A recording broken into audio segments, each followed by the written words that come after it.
अस्सलाम वालेकुम, welcome to my YouTube channel. मेरा नाम है काजिम रज़ा और वीडियो के स्टार्ट में बताता चलूँ हमारे चैनल को सब्सक्राइब करें और नोटिफिकेशन के बटन को दबाते चलें ताकि बैरियर टाउन कराची के हवाले से आने वाली हर इन्फॉर्मेशन आप लोगों तक बर वक्त पहुँच सके। ओवरऑल मार्केट के अंदर बहुत सी रेट की कंटिन्यूस फ्लक्चुएशन हुई। उसमें सबसे ज़्यादा जो हमें स्ट्रेट अवे डिफरेंस नज़र आया वो नज़र आया प्रीसेंट 61, 62 और 63 के अंदर। और हम मुझ समेत जितने भी आप लोग यूट्यूब चैनल्स देख रहे हैं उसमें से मेजॉरिटी लोग ये बात कह रहे हैं कि ये बिल्कुल फ्लक्चुएशन जितनी भी सट्टा हो रहा है मार्केट के अंदर, और मेरा अपना भी ज़ाती ख्याल यही है। और इस वक्त इसके अंदर फ़िलहाल बाइंग नहीं बनती, लेकिन हम इसके बारे में तज़किरा ज़रूर करेंगे कि एक्चुअली क्या है, क्यों है।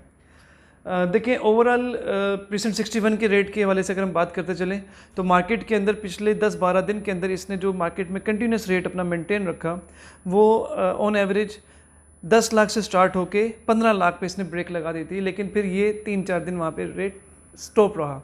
उसके फ़ौरन बाद प्रीसेंट 61 का जो रेट है 18, 19, 20 और आखिर में आके 21 लाख रुपए तक ये टच हो गया।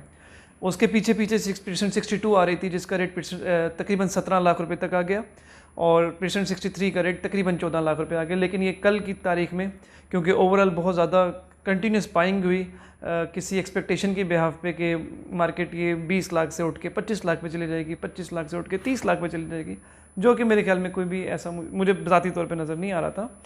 लेकिन उसने थोड़ा सा करेक्शन दी रेट की, और इस वक्त प्रीसेंट 61 तकरीबन आप समझे 19 लाख रुपए पे। लेकिन अगर ओवरऑल बात करूं इन सिंपल एंड समराइज्ड वे में तो कंटिन्यूस इस वक्त मार्केट में 61, 62 और 63 के हवाले से सेलर ज़्यादा है और बायर का रुझान, बायर का इंटरेस्ट थोड़ा कम है।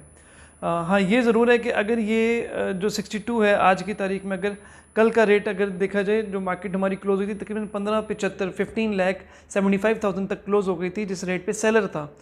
तो अभी देखते हैं कि क्या पोजीशन बनती है। और अगर मेरा समझना ये है कि अगर ये रेट अगले 2-4 दिन में करेक्शन के बाद किसी एक पॉइंट के ऊपर एक हैंडसम अमाउंट के ऊपर आके स्टॉप कर जाती है तो उसके बाद एक्सपेक्टेड है कि ये दोबारा से एक झटका ऊपर की तरफ ज़रूर लोगों को इम्प्रूवमेंट कर देगी, और उस वक्त अगर आप चाहें तो सेल कर सकते हैं। लेकिन मेरे से अगर कोई राय ले तो मेरा अपना राय ये होगी कि जिसके पास प्रीसेंट 61, 62, 63 रखी हुई है और वो इस कॉन्सेप्ट से रखी हुई है कि होल्ड करेंगे, देखते हैं क्या होता है, तो मेरे ख्याल में निकलना एक बड़ा वाइज डिसीजन होगा। क्योंकि बहरिया में और ओवरऑल रियल एस्टेट में एक बड़ा पुराना फार्मूला है जो कि अक्सर कहा जाता है स्टेट एजेंट्स के दरमियान में कि नफ़ा वो जो आप ले लें। तो मैं अभी भी आप लोगों को सीखूंगा पैसा वो जो आपके हाथ में आ जाए, क्योंकि आप लोगों ने इसका रेट 7.5 लाख रुपए से लेकर 11 लाख रुपए की ब्रैकेट में मुसलसल 3-4 साल से देख रहे हैं, और अभी जो पैसे आपके पास आ रहे हैं उसको आप अवेल कर सकते हैं। री अलॉटमेंट के हवाले से अगर बात करता चलूँ तो बैरियर टाउन प्रीसेंट 62 में जिस स्पीड से नंबरों की अलॉटमेंट कर रहा था उस स्पीड में थोड़ी सी हमें फील हो रहा है कि स्लो हुई है, लेकिन ऐसा नहीं है कि बैरिया स्टिल उनको इनकार कर रहा है। अगर आपके पास बैरियर टाउन की ओल्ड बीटी की जो कि 2014 में आप लोगों की बुकिंग हुई थी और वो कैंसिल फाइल नहीं है, चाहे आपने उसका रिफ़ंड डाल दिया हुआ, चाहे आपके पास उसके चेक्स हैं, या चाहे आपके पास प्रीसेंट 32 ABCD या वैली ABCD या एक्सेट्रा इस तरह की जो भी फाइल्स हैं 125 गज़, 250 गज़ और 1000 गज़ की और इवन 500 गज़ की, तो वो आपको री अलॉटमेंट हो रही है। पैराडाइज़ वालों के हवाले से अपडेट करता चलूँ कि पैराडाइज़ के अंदर वो अभी री अलॉटमेंट के लिए कोई सिलसिला नहीं है। हो सकता है आने वाले वक्त में, मैंने पहले भी कहा था, बन जाएगा। प्रीसेंट स्पोर्ट सिटी की बात करें तो स्पोर्ट सिटी वाले को 500 गज़ वालों को ये प्रीसेंट 43 में री अलॉटमेंट कर रहे हैं। 250 गज़ की इन्वेंट्री इनके पास अभी मौजूद नहीं है। ये मैंने बड़ा टू द पॉइंट जल्दी चीज़ों को मुख्तसर करके आप लोगों से डिस्कस कर लिया। अब अगर बात करते चलें बहरिया टाउन के कुछ चीज़ें ऐसी हैं जो कि रेट्स में चेंजिंग आई हैं। बहरिया अपनी 1 अक्टूबर से ट्रांसफ़र फ़ीसों का रेट चेंज कर रहा है, और कुछ इतना ज़्यादा हमें खातिर ख्वाह चेंज नज़र नहीं आ रहा।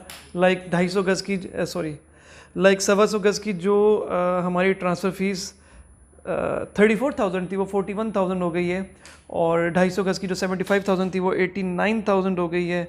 इसी तरीके से 500 गज़ की जो ट्रांसफ़र फ़ीस है 1,29,000 रुपये और 1000 गज़ की ट्रांसफ़र फ़ीस 2,54,000 है। ये वो आइटम्स हैं जिनकी रोज़ की रनिंग आइटम के हिसाब से कुछ ना कुछ चल रहा है। तो मैं सिर्फ जो हमारे रेगुलर बेसिस के ऊपर ट्रांसफ़र्स चल रही हैं सिर्फ उनकी ट्रांसफ़र फ़ीस आप लोगों के साथ रिपीट कर लेता हूँ। 125 गज़ की ट्रांसफ़र फ़ीस 1,49,000 हो गई है। 200 यार्ड की 1,95,000 हो गई है। विलास की बात कर रहा हूँ मैं। और अगर अपार्टमेंट्स की बात करते चले 2 बेड की तो 84,000 हो चुकी हुई है। अली ब्लॉक की ट्रांसफ़र फ़ीस पहले हमारी थी आई थिंक 42,000 ऐसे 44,000, अभी उसमें इतना ज़्यादा इजाफा नहीं हुआ लेकिन वो 50,500 हो गई है। और प्रीसेंट 1 की 250 यार्ड के विले की ओके फ़ाइन 1,18,000 रुपये, लेकिन रनिंग आइटम नहीं है इसलिए मैं इसको डिस्कस नहीं कर रहा। कायद विला की ट्रांसफ़र फ़ीस 2,73,000 हो गई है और इकबाल विला की 2,34,000 हो गई है। ये हो गई चीज़ें। अच्छा, बैरिया हिल्स को भी इन्होंने अलग कैटेगरी में कंसीडर किया है। बैरिया हिल्स की 500 गज़ की ट्रांसफ़र फ़ीस 1,64,500 हो गई है। और अगर जर्नल की हम लोग बात करते चलें कि पुरानी ओल्ड BTK की ट्रांसफ़र फ़ीस 1,29,000 है। इसी तरीके से ट्रांसफ़र फ़ीस इनको बैरिया हाइट्स की ट्रांसफ़र फ़ीस भी चेंज हो गई, 97,500 हो गई है। ओके, ये हो गई चीज़ें सारी, राइट। बैरिया ग्रीन्स की 32,000 हो गई है। और अगर बात करते चलें स्पोर्ट्स सिटी की, और स्पोर्ट्स सिटी की ट्रांसफ़र फ़ीस ओल्ड BTK से कम है, 66,000 कर दी है। 250 गज़ की 500 गज़ की 87,000 है। 1000 यार्ड की 1,33,000 है। ये ओवरऑल समरी थी जी। आखिर में सिर्फ मैंने रेट्स की अपडेट इसलिए दे दी जो बैरिया की ट्रांसफ़र फ़ीसें पड़ी हैं, ताकि अभी भी स्टिल किसी के पास ये इन्फॉर्मेशन नहीं पहुँची तो उन तक ये बात पहुँच जाए कि ट्रांसफ़र फ़ीसें 1 अक्टूबर से इम्प्रूव कर रही हैं, बढ़ रही हैं। और उसके अंदर अपने हिसाब से अगर आप अपनी 1 अक्टूबर से पहले ट्रांसफ़र रख सकते हैं तो रख दीजिए। सबसे आखिर में फिर कहता चलूँ 61, 62 और 63 में कोई ऐसा नहीं है कि तेल निकल आया हो।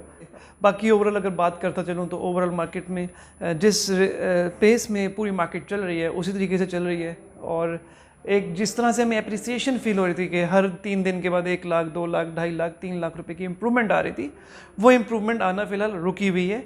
और उसके पीछे बहुत सी रीज़न हैं। लाइक बहुत से लोग, जैसे देखें मार्केट तेज़ होती है तो हर बंदा जितने मुंह उतनी बातें, तो बहुत से लोग रेयान हिल्स के नाम से भी कोई डील एक्सपेक्ट कर रहे हैं कि बैरिया टाउन के अंदर आ सकती है, तो उसकी वजह से भी कह सकते हैं। लेकिन मैं नहीं समझता कि उसकी वजह से कोई इम्पैक्ट मार्केट पे आया है या आएगा। वो अपनी जगह पे अगर आएगा भी तो अपने हिसाब से चलता रहेगा। लेकिन फ़िलहाल बैरिया की मार्केट जिस तेज़ी से बढ़ने की तरफ हमें जाती हुई नज़र आ रही थी, इस वक्त वो एक कांस्टेंट रेट, एक फ़िक्स रेट की तरफ आके खड़ी हो चुकी है। अब ये देखते हैं ये रेट किस हद तक अपनी पोजीशन को मेंटेन रखता है और करेक्शन आती है कि नहीं आती। और इसके बारे में भी आपको वक्त पे इंशाल्लाह अपडेट करते रहेंगे। सबसे आखिर में चैनल को सब्सक्राइब करें, बेल के बटन को ज़रूर दबाएं। Thank you very much. अल्लाह हाफिज़।